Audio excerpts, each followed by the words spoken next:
My name is Maria Orms. I'm an Air Force veteran. So is my husband and my 2 daughters. So we're an entire Air Force family. Thank you. I'm a computer network engineer and a cybersecurity professional. Before I was the age of 23, I had been to 14 different countries.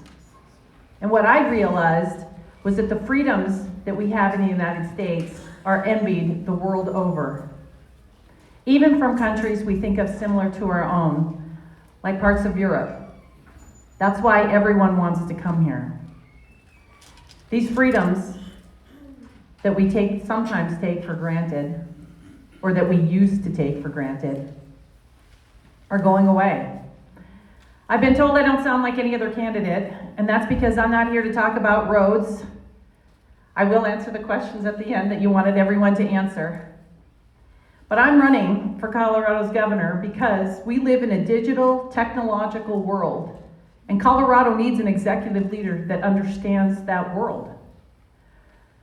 Thank you to everyone for coming today, but we're debating and we're talking about this election with rules from 20 years ago, not the rules of today. The online media control things. Does anyone feel they have freedom of speech, freedom of the press, freedom of religion, freedom against search and seizure? We don't have those freedoms anymore. I met a woman who was a Vietnamese refugee. Her whole family came here when they were 4. She said their skin is crawling right now with the things that are happening in America. She said they're all making plans to go back to Vietnam.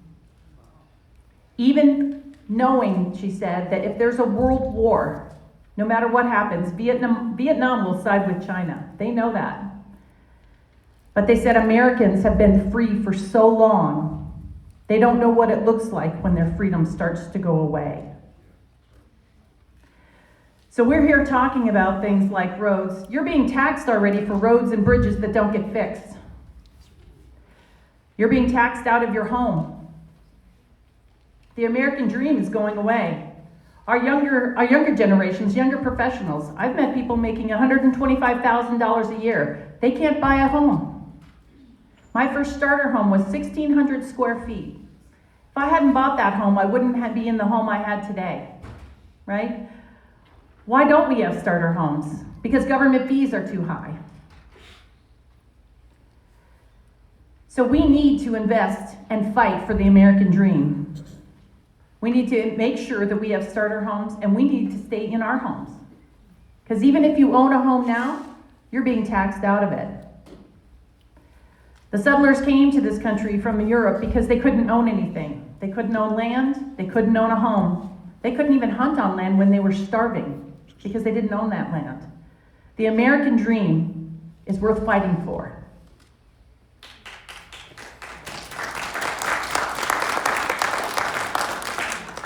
So as we have moved to the digital age, we have lost all of our constitutionally protected freedoms.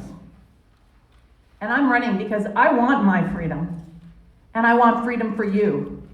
My family has worked and sacrificed. We've lived overseas for years and seen what happens when that goes away. 75% of the world's population lives under an authoritarian regime. And what Thomas Jefferson said was, when your government's scared of you, it's called democracy. When you're scared of your government, it's called tyranny. Does anyone feel that our government answers to the people? No. Only Trump. Yeah. How are they doing this? How many times have we said to ourselves, what is happening in our country? Well, all of our personal data is being gathered. We're being controlled, manipulated, and divided. Divide and conquer is a strategy that has worked throughout human history. And one of the examples that I give to illustrate that we'll understand here, is when we talk about the COVID shots, we feel that we should have the right to control our bodies and what goes into it. Plus, we don't trust the government, right?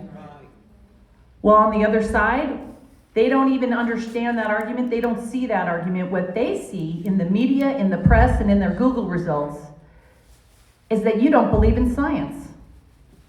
That vaccines eradicated polio, and you don't believe that. They also tell them that you don't get those shots is putting their children at risk because we don't get herd immunity. Because you get herd immunity with 95% of the population getting shots.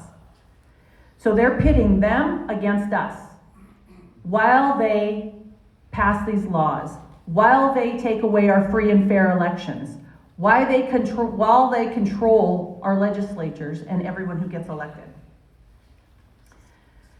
So I started my career in the military, securing top secret military communication systems all over the world. And today, working with our top technology companies across the world, I've led engineering teams in designing and securing business Fortune 500 infrastructures.